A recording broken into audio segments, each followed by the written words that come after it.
Hey, welcome back to the show, and welcome back to the latest edition of the Live Cuts.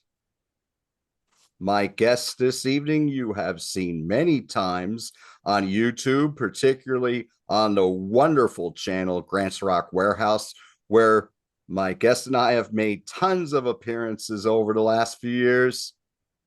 DC Toontime, welcome to my show. Hey, John. Hello, folks. John, thank you for having me on. And this live album is it's monumental in my music listening and music appreciation history. I would rank this album as, if not my favorite live album of all time, up there with that first Grand Funk Railroad live release.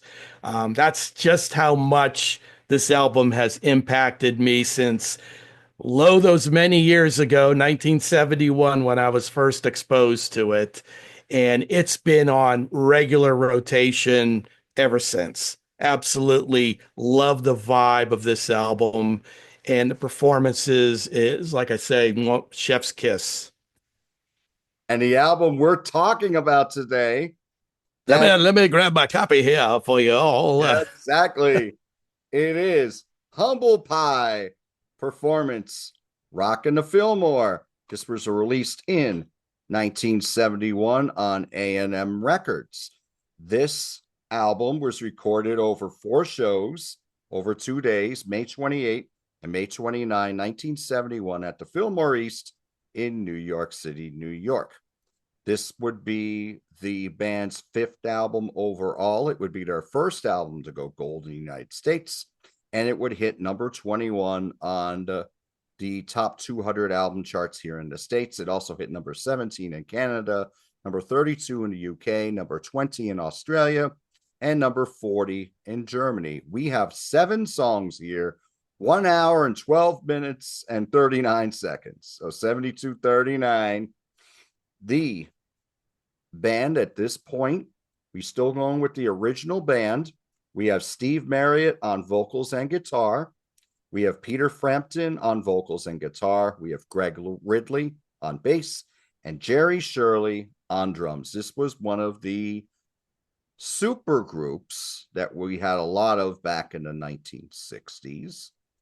All the bands that these members came from, they had a following, but they never really broke through too much. I mean, Steve Marriott came from the Small Faces. That was probably the most popular of the four. Peter Frampton came from the Herd.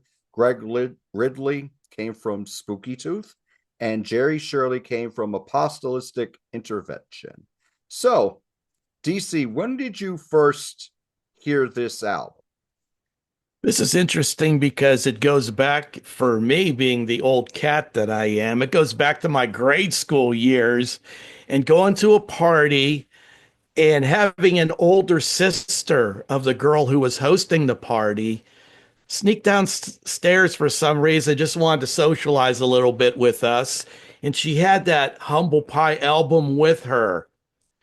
For whatever reason, she decided to put that thing on, and I was captivated by that album right from the get-go. I mean, the electricity, the vibe of this, it had all those elements that I look for in music, in that it is melodic, it is powerfully bombastic, it is soulful. There are jazz elements, and let's talk about a very young Peter Frampton, who handled most of the lead guitar here, and just what an accomplished player he was, because I still think he was in his teens, if I'm not mistaken, He was or actually just out of his 21. teens. He was 21 Yeah, because he was born in 50. Yeah.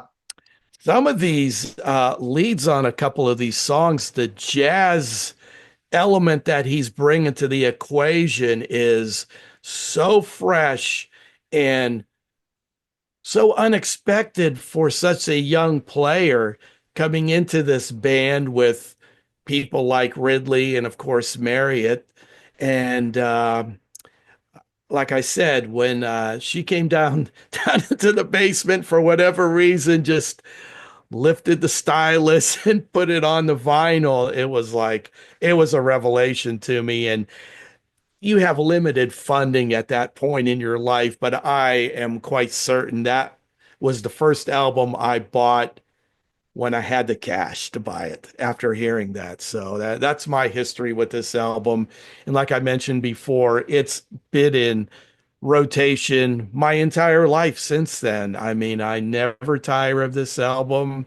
I it's one of those instances where like you hear all these live shows and you think, man, wouldn't it have been cool to have been there or to listen to this album along with that first Grand Funk Railroad album? I would give just about anything monetarily if I could have been there when these albums were recorded. They're just that impactful to me as a music lover. So, Very good.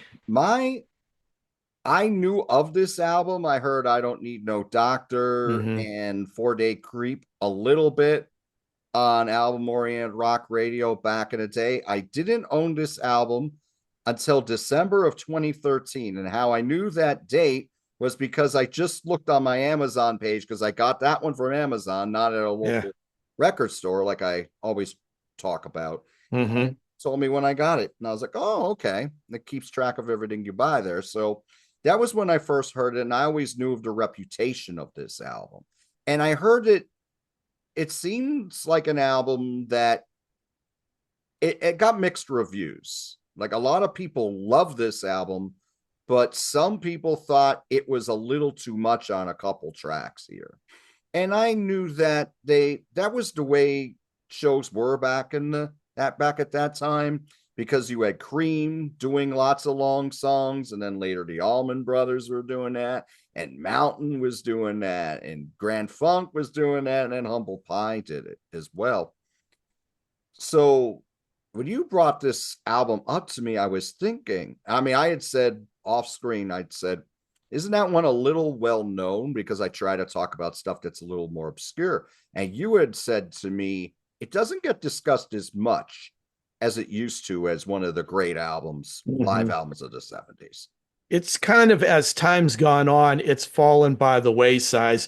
In music circles, that first Grand Funk live album comes up, Get Your Yeah Yeahs Out, all these benchmark live albums a little earlier and around this period, made in Japan with Deep Purple. They continue to have a life, even though they were recorded low those many years ago. This one has fallen by the wayside, and of course, Humble Pie did not make the impression of those in the same level as those aforementioned bands. But I Right. think this album deserves to be mentioned in the same breath, at least for my tastes. And I do agree with what some people and what you had mentioned about the album being a little bit uneven in some ways.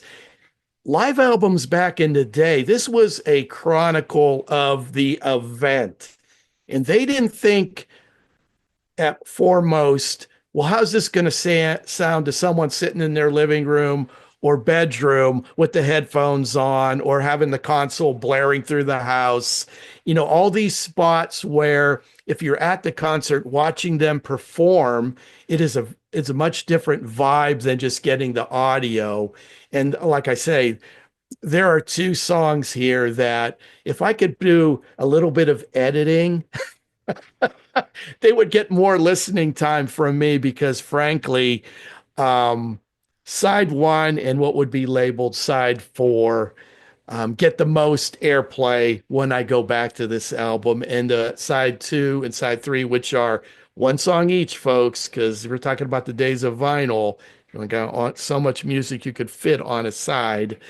Those get shortchanged. There are aspects of both of those songs that I really love, but for me to sit through 23 minutes when the cream of the crop of those 23 minutes is probably 7 or 8, yeah, I got to really be in the mood to listen to all of it all the way through. So agreed on that front. Very good. As we get through go through the tracks, we can elaborate a little bit about those Absolutely. tunes in question. No doubt about it. And let's start going over the tracks right now. The first track on here is 4-Day Creep. This is a song that Peter Frampton has recently brought out again in his live shows. Because for the longest time, he was only doing his solo stuff. He'd doing a cover of While My Guitar Gently Weeps, and Hmm. or his instrumental version of Black Hole Sun from the Fingerprints album. He would do that live. But lately, he's been bringing 4-Day Creep back out. And this was written by Ida Cox. And from what I saw on Spotify, this was from the second show. What do you think of this track? This is a fantastic opener. You want to set the stage for what you're about to experience, and it's a band called Humble Pie and what they bring to the equation. This is the perfect opener. And I had a light bulb moment that never occurred to me other than about a week ago when I was preparing for our show here, in that when they hit the stage, I'm assuming this is Bill Graham introducing the band. Welcome, Humble Pie. And then you get Marriott doing, and he does this throughout the whole live performance. Right, all right, right. And then they hit ba ba la da da da da ba da ba da boop. Who is the lead singer of Humble Pie? It is Steve Marriott. But if you listen to this opening tune, he is the third vocalist on this song. It opens with Greg Ridley singing that first verse. Then you move to Frampton.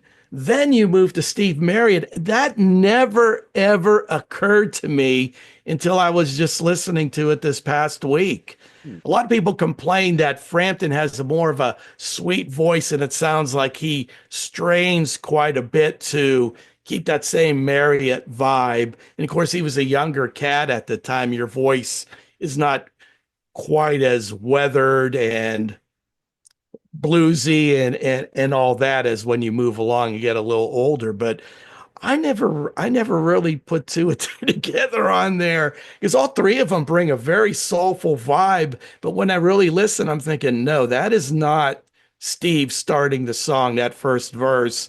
Second verse, that's got to be Frampton because that's not Right. Steve Marriott. And then it's only at the third verse when Marriott comes in with the lead vocals.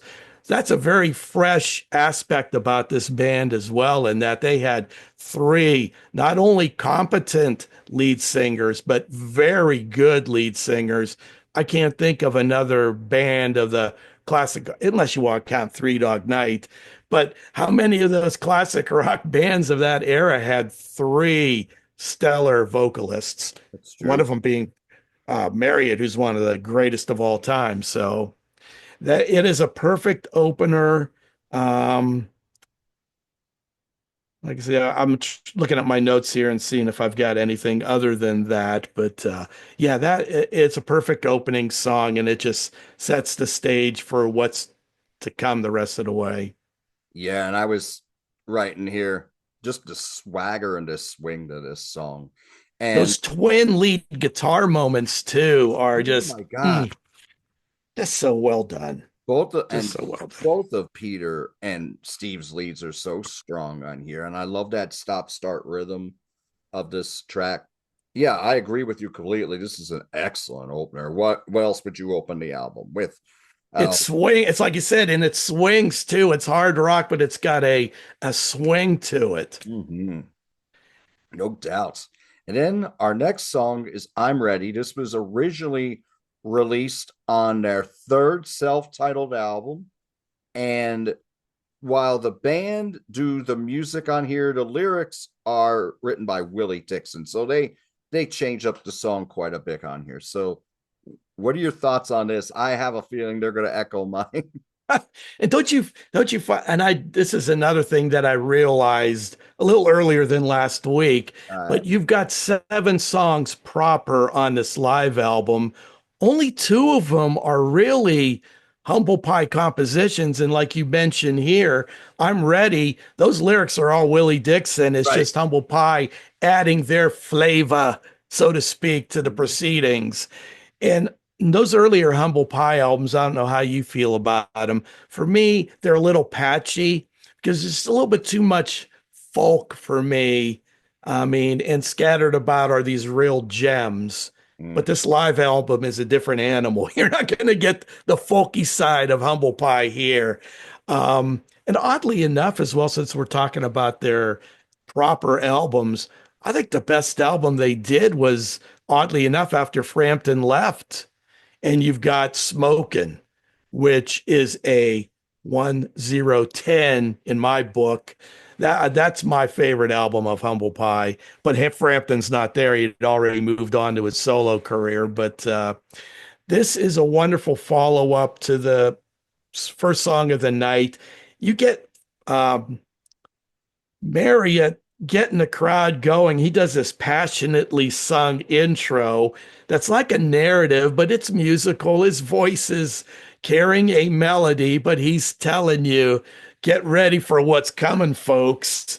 And then you get Jerry Shirley. Then he comes in with the beat, and the crowd immediately falls in. That's another thing I'm noticing about this album. The crowd is really engaged from the stage to the audience and back. There's a synergy going on right from the get-go. And then you get, like I said, you get the hand claps along with Shirley's laying down the beat. And then the band kicks into another top shelf rocker. Great riff, fantastic lead guitar from a young, like I say, Peter Frampton. You get some jazz tinged leads here. And again, you have Marriott and Ridley trading off lead vocals, which is a very cool aspect of this band. And not too many rock bands of this era or any could say that they've got that many quality lead vocalists. Exactly. What I wrote is rock and roll preacher. Hmm. It's like he's leading a congregation. Exactly. And Exactly. yeah, like you said, the synergy here. It's almost like the audience is the fifth musician on the album, the way they Agreed. are so into this album. Agreed. And it's funny you mentioned that about the first Grand Funk Live album. I always thought that way about that album as well. This is an excellent track, and I love the beginning when he goes into that a cappella voice, and he's just the crowd is feeding off him everything that Hmm. Steve is saying, and then they go right into that riff. Jerry Shirley's drum fills on here and throughout the album are very, very strong. He never overplays, in my Exactly, John. Exactly. he is Yeah. an excellent drummer. Again, this song continues the momentum that we had with 4-Day Creep. I think this is a banger. Very, Hmm. very strong. And then we go into the last song on side one of the first record. This was originally on the Rock On album, which would be the album that would come out. They'd be touring that album Hmm. for this one. And this is Stone Cold Fever. Or as Steve goes, it's called Stone Cold Fever. And of the four, I mean, of the 2 day extravaganza at the Fillmore, they had four concerts, but they only played Stone Cold Fever once. And that was Saturday night, the first show. So the track for the finished live album is from Stone Cold Fever. Was only played once, so it's the first performance of that Saturday night. And what a 1, 2, 3 punch to open up the show. So musical, so soulful, and bombastic. Um, this song in particular really showcases Frampton's amazing guitar skills, and it stuns me that he's so young but has that facility and that ability and that thought of adding these jazz tinged leads here. I mean, because this is hard rock, but he incorporates these jazz riffs within, and it just sounds so fresh, even all these years later. And also, John, we from Mr. Marriott, we also get a lesson on female anatomy here, Oh which yeah. kind of which kind of stunned young DC as an eighth grader with my friend's older sister playing this first side of this album, getting to this part because he talks about, oh, the lady parts. Oh yes. And you get some audience participation again. You can like we were saying, you can really feel that band audience connection when you listen to this, and it's just like what a vibe. What an it's not only the band, it's the audience and how it all comes together, which is another one of the reasons this gets pushed to the top. Absolutely. I love how the guitars are really recorded on this album. Very Hmm. raw and crunchy, but I mean Yes. raw, but raw in a good way, not Oh really yeah. dirty. I mean, they still sound clear, but they're just very, very raw. I love Steve's ad-libbing in this song, and not just at the beginning, but in that breakdown in there. Hmm. Excellent. While Greg and Jerry are doing their thing, and Greg's bass lines, particularly on the choruses, he got some wonderful counter bass lines. Oh yeah. Yeah. They are It, killing. and it's like you mentioned, John, with Ridley and Shirley, they're integral parts of this band. And sometimes the bass playing and the drumming, unless it's overtly over the top, it kind of gets lost on a lot of listeners. But I think folks that are tuning in, watching here, and folks like ourselves, we look for that. Yes, And all four tremendous players. And a lot of times the quality of what you bring to a song when it's not so over the top can be ignored, but not for cats like us. We look for these things, and I yeah, agree. All four great players, and those bass lines really add a nice touch to it as well. absolutely. Okay, now let's go to side two of the record. And first thing that comes out to me is how you fitting a 23-minute, 25 song on a record back on one side of a record back then. I think the most you could comfortably fit on a side of vinyl back then without having fidelity issues was like 27 minutes. Because I Oh, seem to remember, again, Todd Rundgren pushing the limits from the album A Wizard of True Star with okay. that one side that's like 33 minutes. And you can hear that it's like a little wonky, but he wanted to fit all that on that slab, that one side.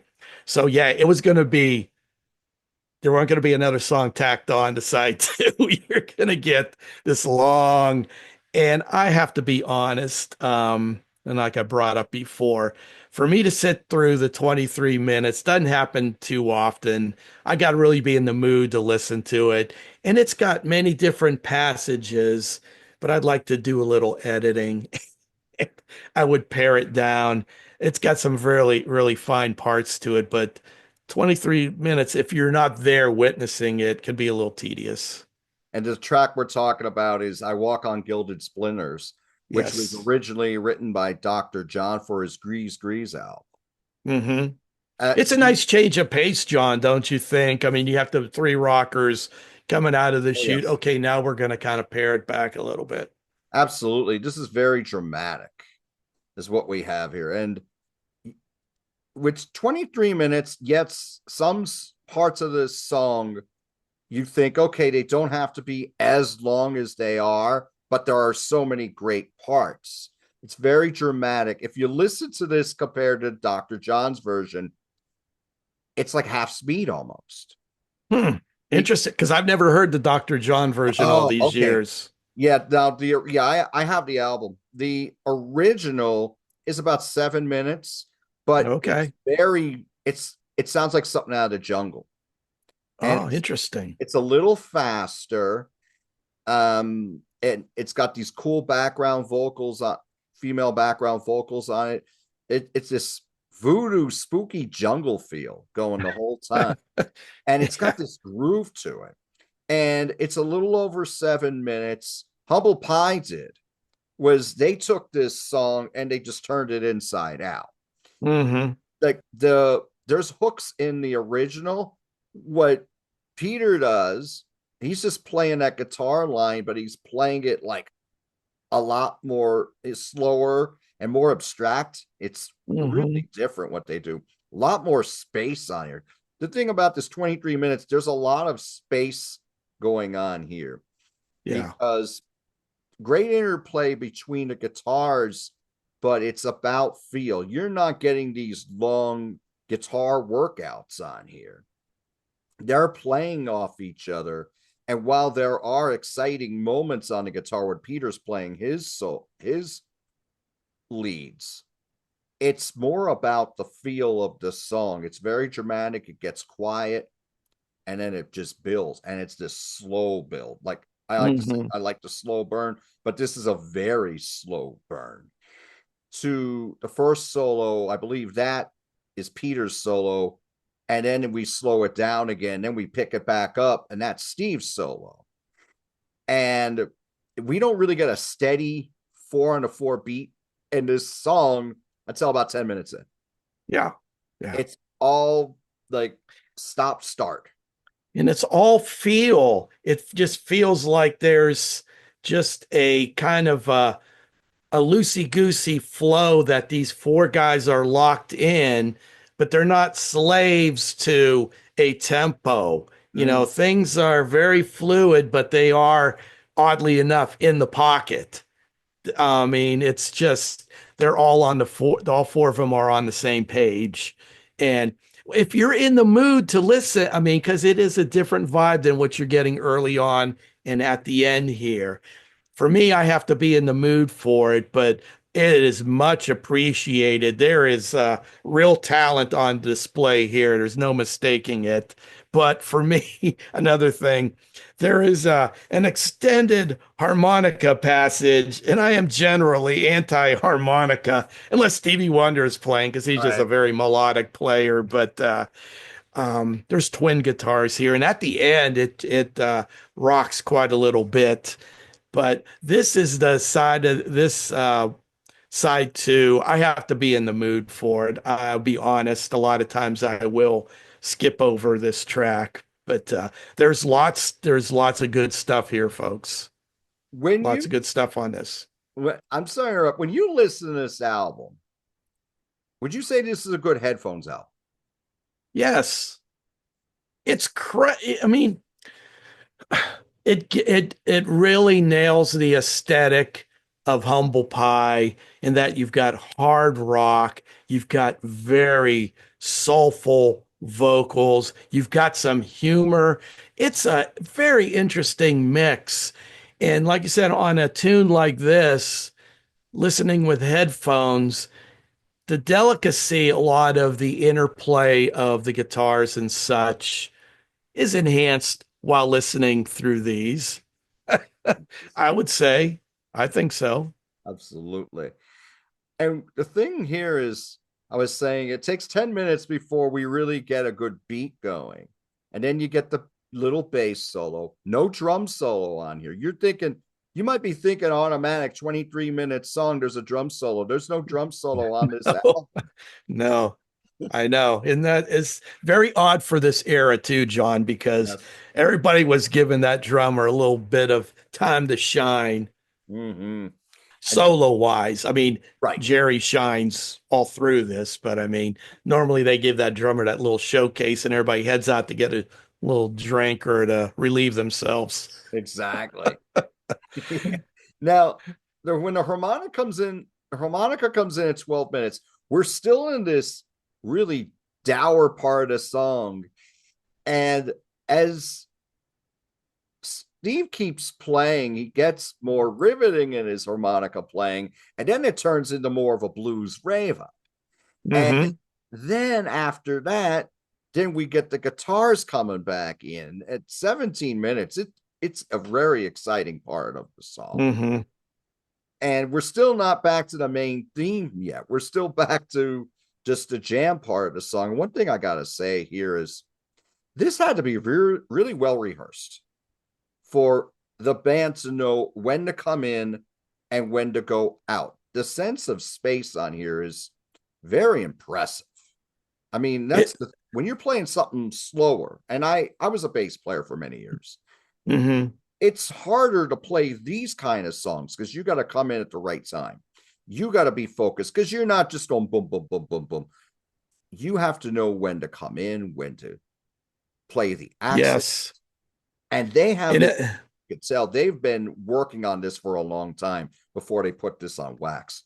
yeah, so true, John, because it's like I'm saying, the connection, the unspoken connection as they're playing has to be there for them to be able to pull off a song like this. Because it's not like up, up, up, up, up, up, up, up. It's intuition and it's knowledge of all four players and your anticipation of what's coming.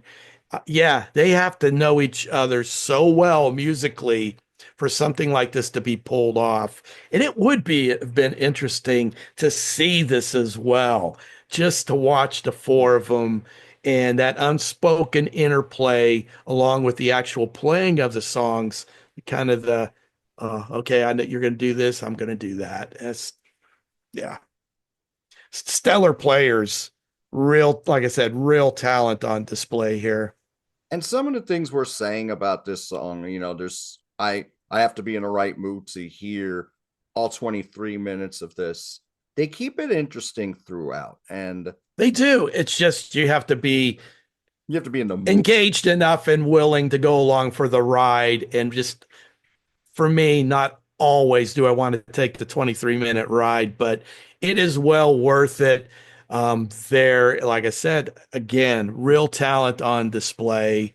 It's not a waste of your time. It's just you are going to be listening to a long piece, and there's going to be ebbs and flows and musicality throughout. And it's just, do you feel like going on a 23-minute Right. singular song ride, with your listening time?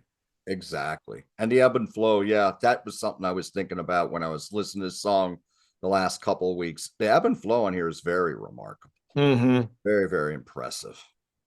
But, it depends what you like. You may love all 23 minutes of this. It depends Yeah. what you're getting out of the music, how you're feeling at that time, when you Hmm. discovered a band, maybe even. Yeah. All that comes into play with how you feel about a album or a piece of specific music. Um, I imagine if you were relaxing and taking it all in, so to speak, back in the day, 23 minutes is well, it's Exactly. not like 23 minutes.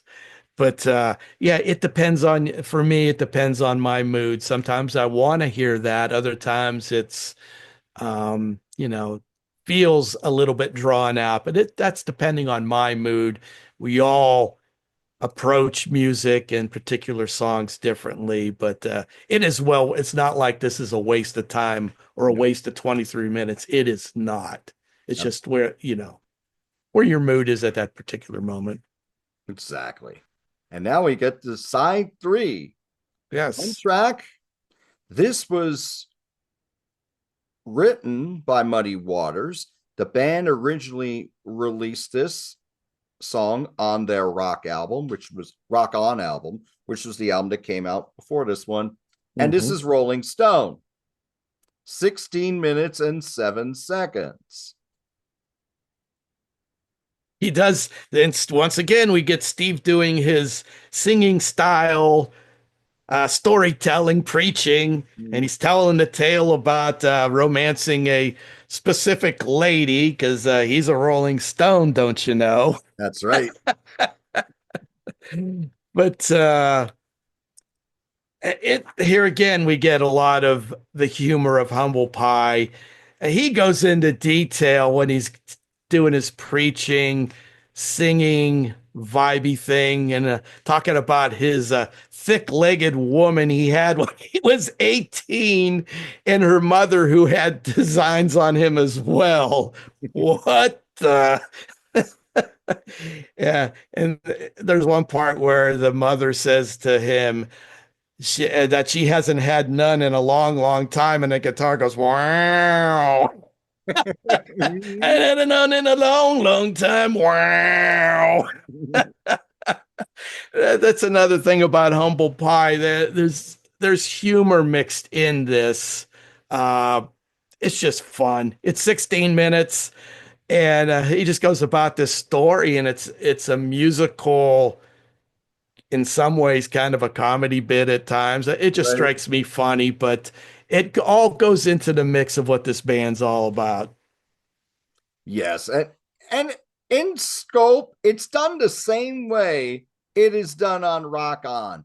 They just Mm. stretch it out by another 10 minutes or so because it's still more of a piece for Steve on the studio version, but here he builds on it and he's telling you those stories. You're in a live setting, and he's Mhm. doing what Steve Marriott does, not just the singer, but the storyteller and the guy that brings just a very cool vibe to the proceedings. But it does end with like a very cool boogie passage to as the outro of the song. So Yes, we have this impressive use of restraint while Steve is telling his story. yeah. And and then in 10-minute, 11-minute part, this is when he starts asking the crowd to sing along with him.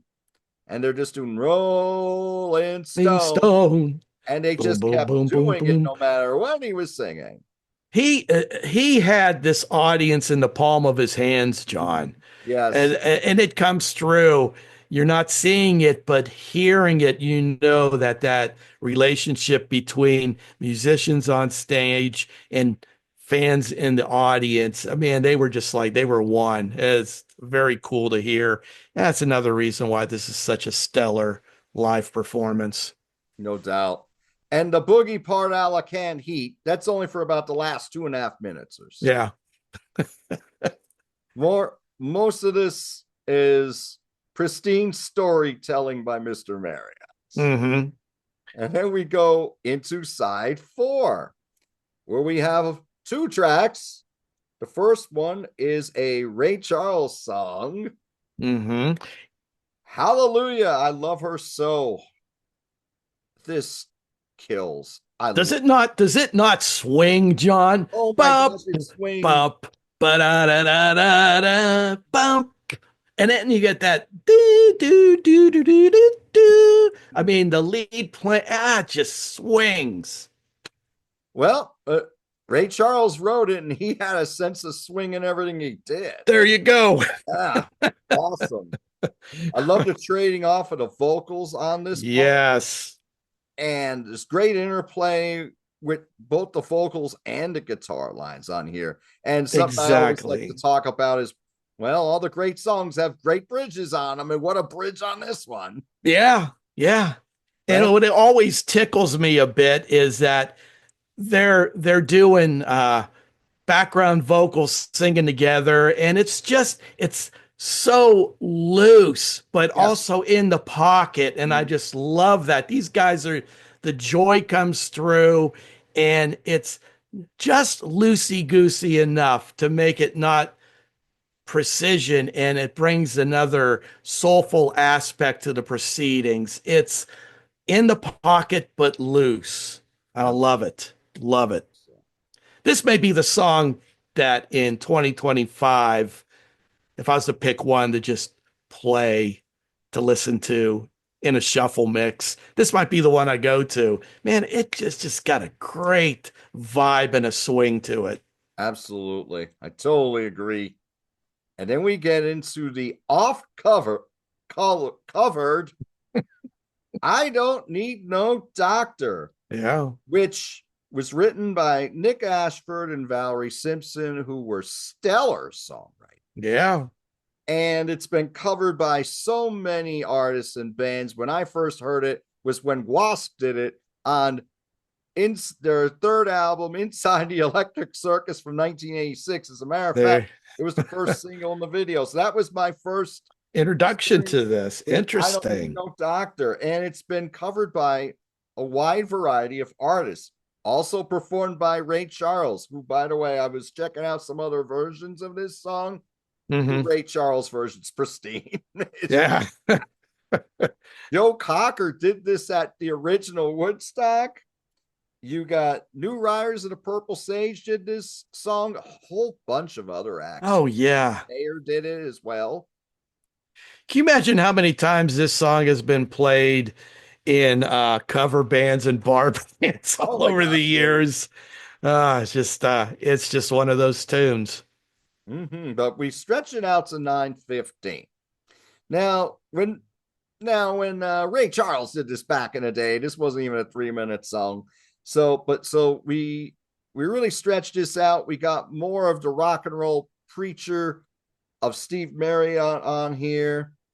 We got some nice, cool riffs in the jam.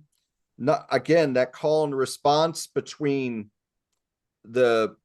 Steve and Peter and Greg when he's singing, I don't need it. And they're going, no, doctor. That's excellent. I don't need it, no doctor.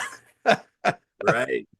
It's the just the vocal uh interplay is so inspired. And I love the way on this final tune, and this is taken from their second show on Saturday night, and how Steve introduced it. He goes, I want to tell you, we go home on Monday, but I want to tell you, it's been a gas. It's really been a gas this time.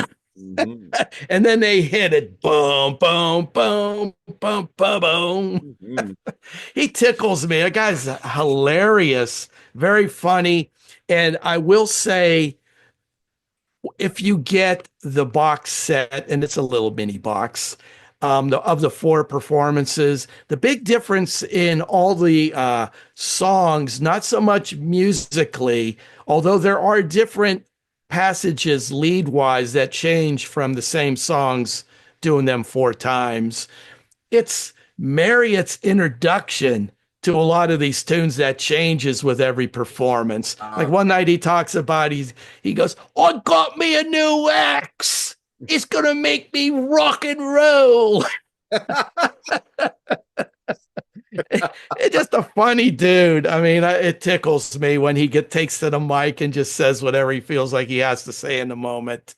But to me, if you get this box set that has all four performances on that weekend, the big difference is, Steve Marriott's introduction to songs and how he changes things up a little bit with his commentary within songs and introducing and finishing off and such. But So if you're a and big fan of this album, would you do you think it's worth the purchase to get the complete recordings? I know I didn't yeah, like you just said that the big difference is Steve's raps at the introduction to beginning of these songs.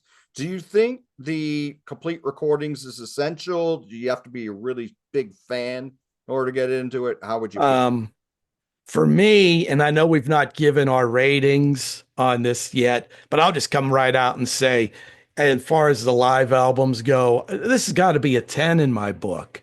So when I heard they were going to release all four performances, that they cobbled different songs from different nights to create this, immediately this was a purchase.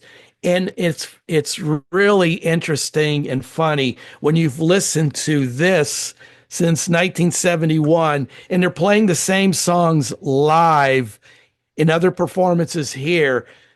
Your ears trained to hear certain things happen at certain times, and when there is differences in the leads or the introduction to the tune or some of the instrumentation within the song, it kind of throws you because you're used to hearing it live a certain way, and Right. these are slightly different versions, but it is very cool. I loved it. For me, well worth it, but I guess it depends on how big a fan you are of Humble Pie and the live album proper. But for me, this was essential, and as soon as I knew this was coming out, I ordered it, and glad I did.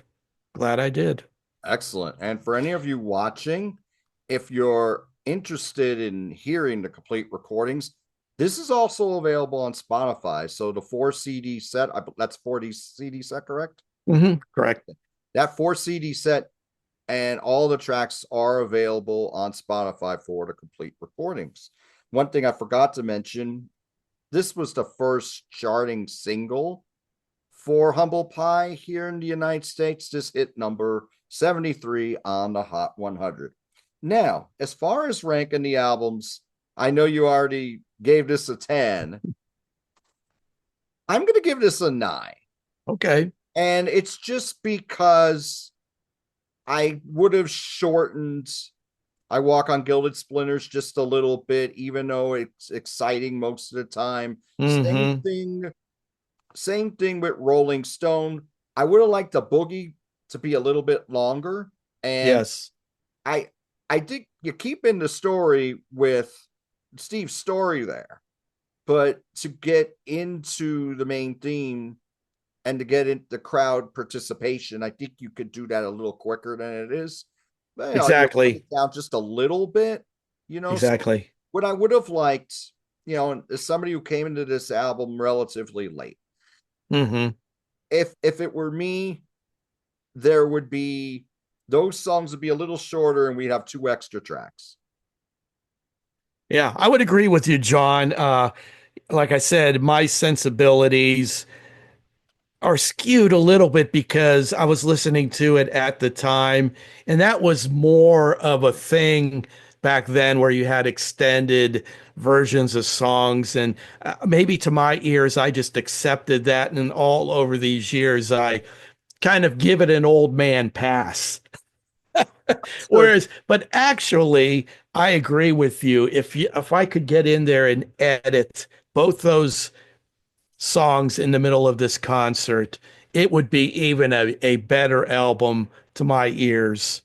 But I mean, I have to take the actual performance and how it's hit me and how it resonated with me all these years. And I'm one thing about when I rate stuff, I'm very generous with my tens, but I'm really like with my ones and Yeah. twos.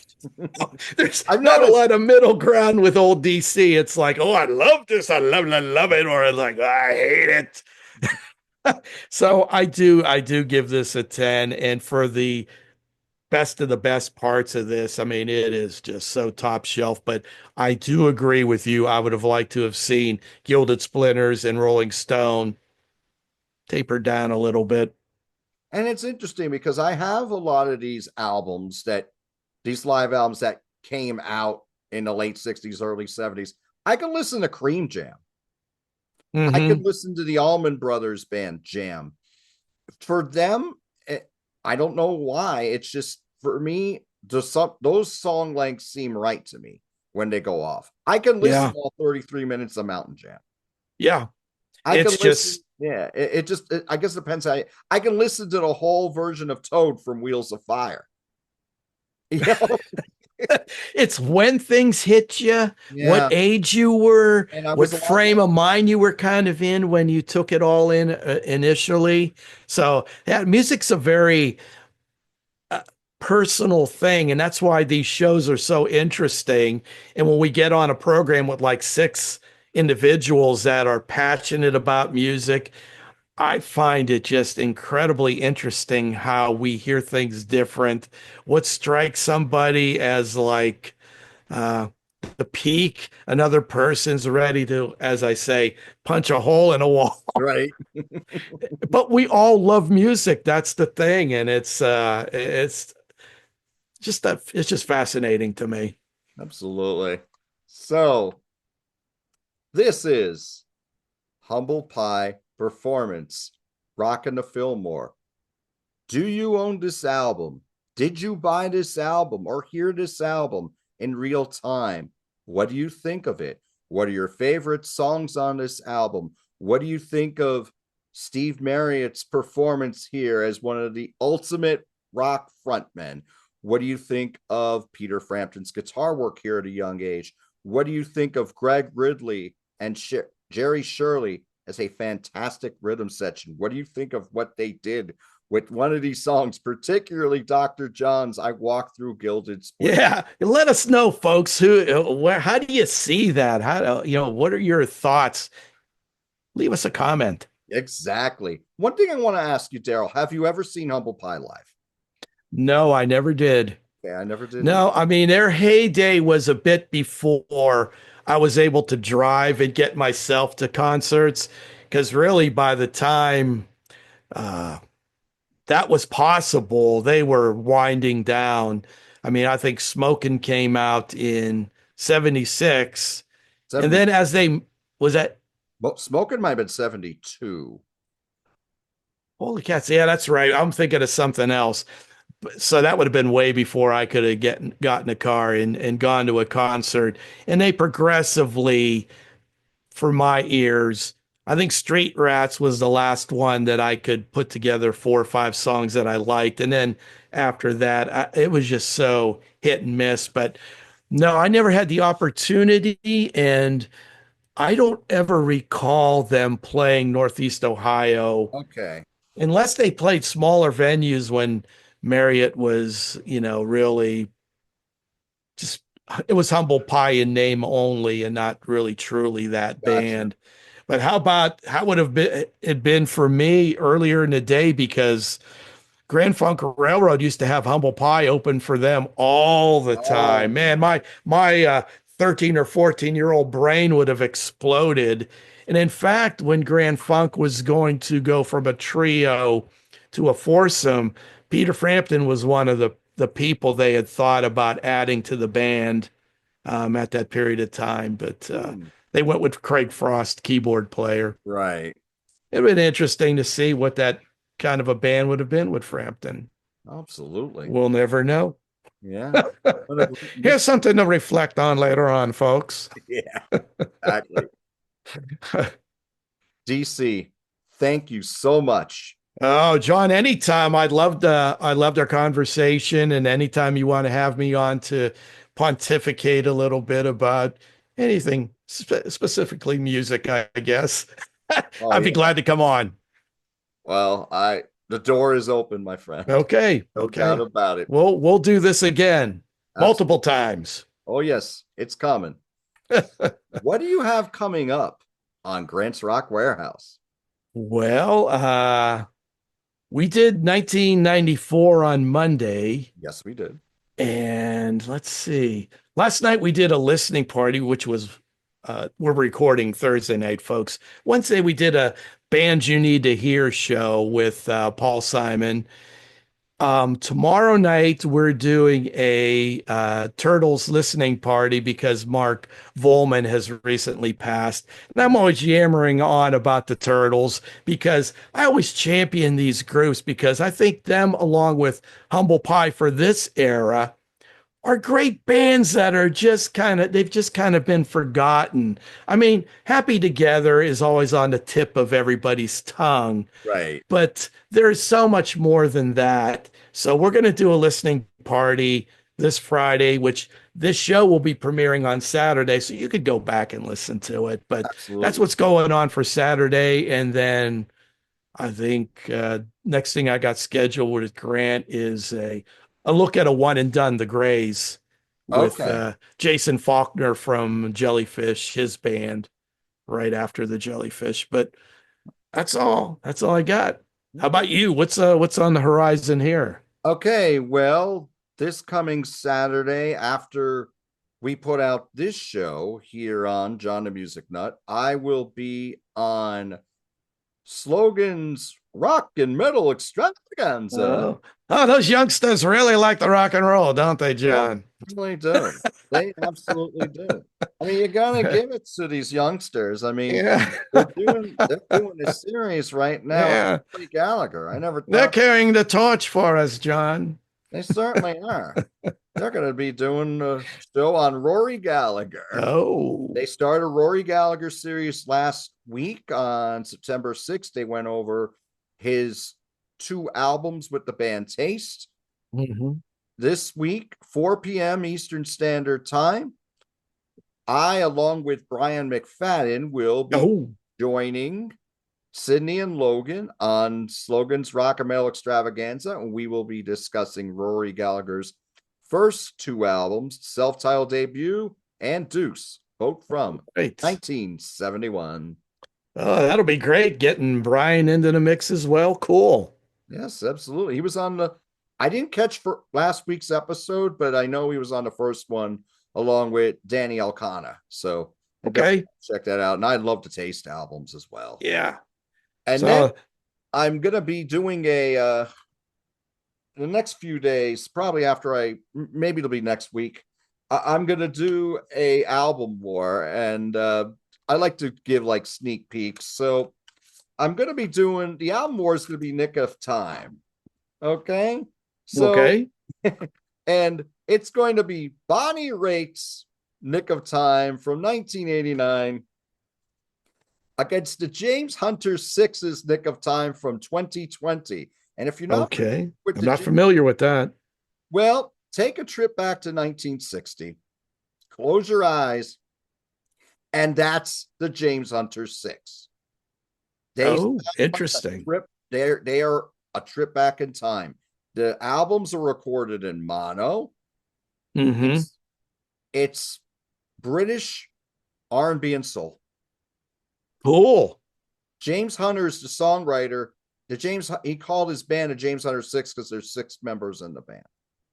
So after he started releasing his albums as James Hunter, he said, I want to give credit to my band. So his last five releases have been the James Hunter Six. And I've seen them three times live. They're excellent live. Wow. Do they still tour the States? They were before the pandemic. Now, Okay. how much Okay. they've come over since then. I saw them in three consecutive years 2016, 17, and 18. Okay. And that was the last times. Now, I haven't seen their name out there since things were shut down and then started opening again, unless they've only been doing limited dates. I'd love to go see them again. I mean, Oh, that's interesting. And they must have a passionate following for that they even consider doing a small club tour here mhm. in the States. You've got to put enough fannies in these clubs to make it worth your while. And John, I think a lot of people forget there is a very rich soul history to a lot of these British bands.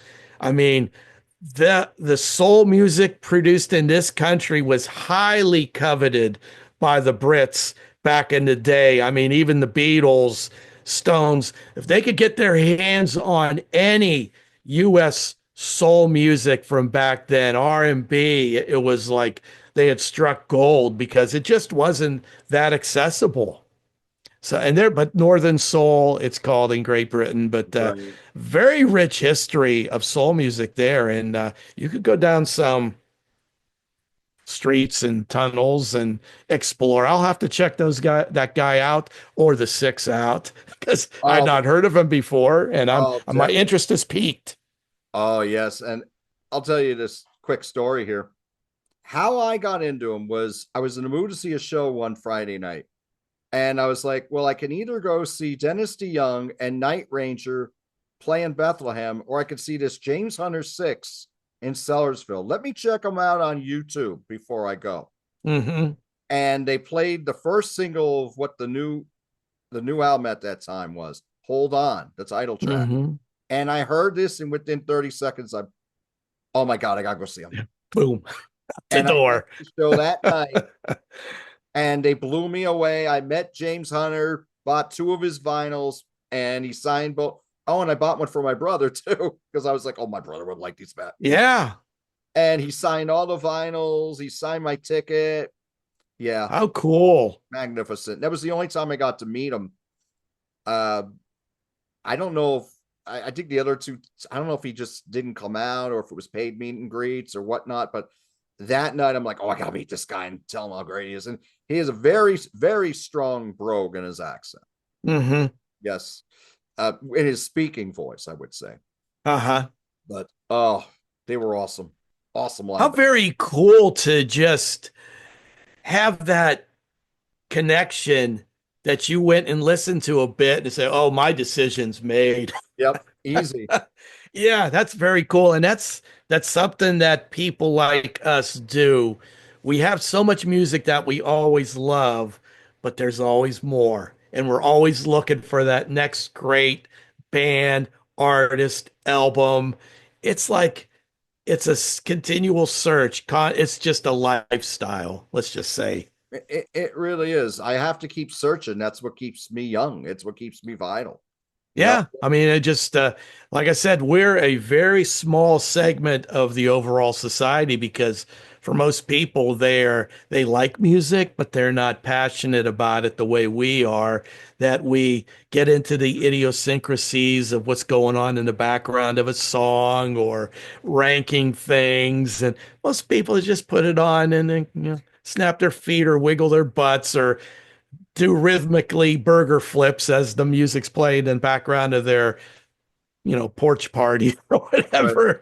Most people are not like us, so this is fantastic that we have kind of cultivated this online community of people that feel the same way because Absolutely. And I just love the vibe that we have, and hmm we're communicating with everybody in the chats as we're when we're doing I mean, I don't go live, at least not yet, but when we do the shows on Grant's channel and we go live, we always have a great rapport with everybody, and everybody in yeah. there's passionate and really very intelligent, really know their music. And I mean, Yeah, and it's we all don't have the same tastes or right, uh take in things the same way, but what we do all have in common is that love for music.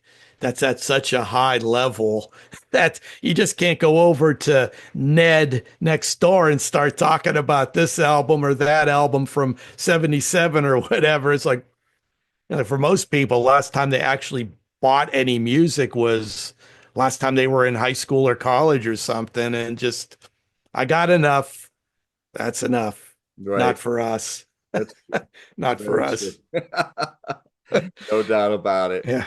So thank you all so much for watching our show today. Do what you love, and we'll talk to you soon.